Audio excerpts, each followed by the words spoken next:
JICA has launched the initiative called Project Ninja, Next Innovation with Japan in January 2020, with the aim of supporting the growth of entrepreneurs in emerging countries.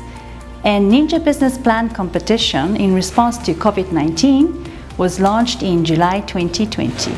19 African countries, including Kenya, participated in the competition. And in Kenya, Daktari Media Africa, Kytabu, Eneza Telecoms, Solar E-Cycles, and Upepo Technologies were selected as 5 outstanding companies out of over 300 applications. So Kytabu is an education technology company. We're based out of Nairobi, Kenya, and our goal is to deliver digital solutions for learning for the African context. Over the last couple of years, we have seen the impact COVID has had in schools, students, and educators, especially when it comes to the delivery of learning facilities and resources to children.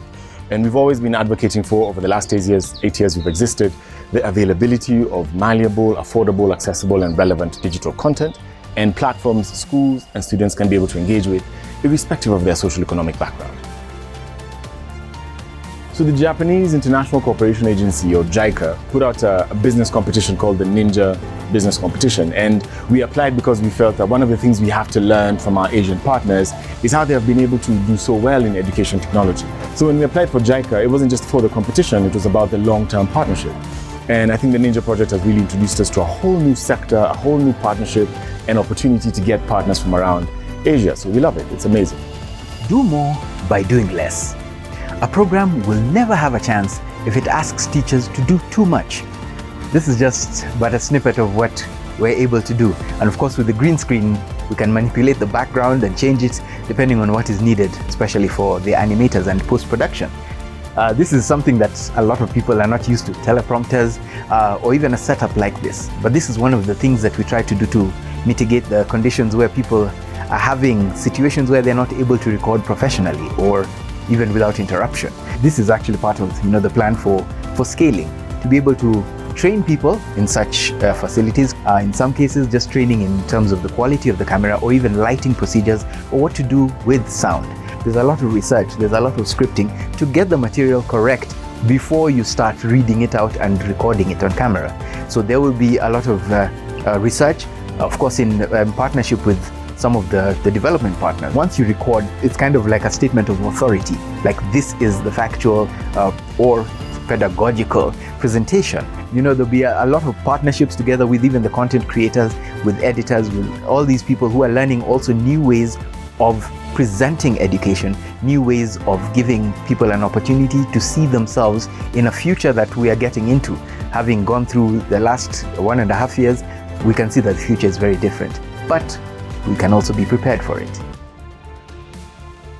I had the awesome opportunity of going through the JICA business training. I got to learn so much about the kind of tools that we need to take Kytabu to the next step. I got to understand exactly how the role that I play it ties in with the greater goals and objectives of the company. And that was really awesome because then that actually made me understand my strengths, my weaknesses, things that actually are a threat within the company, even within my department, and how I can best use those tools to actualize a lot of the strategies, a lot of the goals that we have set as Kytabu.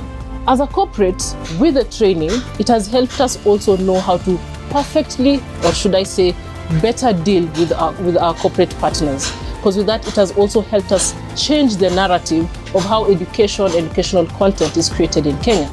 Because during the COVID season, Kytabu helped each and every other edtech start a forum where we discuss about what are we putting out there as content. Because as we know, CBC has come up. And how are we transitioning from the 844 to CBC? Now that we're done with the Japanese International Cooperation Agency's Ninja Business Plan project successfully, and we have 3,000 videos plus, our intention is to grow Kytabu from just being a Kenya and Uganda and Tanzania and Rwanda product to being a Sub-Saharan Africa product. And over the next 5 years, our goal is to grow from a couple 100,000 students to close to 5 to 7 million students. And our intention is to have as many people come on board as possible. We think that content is going to be the future of education. You've seen what COVID has done. We're currently working from home, and the whole business structure, the whole workforce is changing to adapt to this life. And Kytabu is going to be right there front and center, making sure all our kids 350 million young African children are able to take advantage of the information age, the digital age, devices, and bring forth a whole new dispensation for the continent.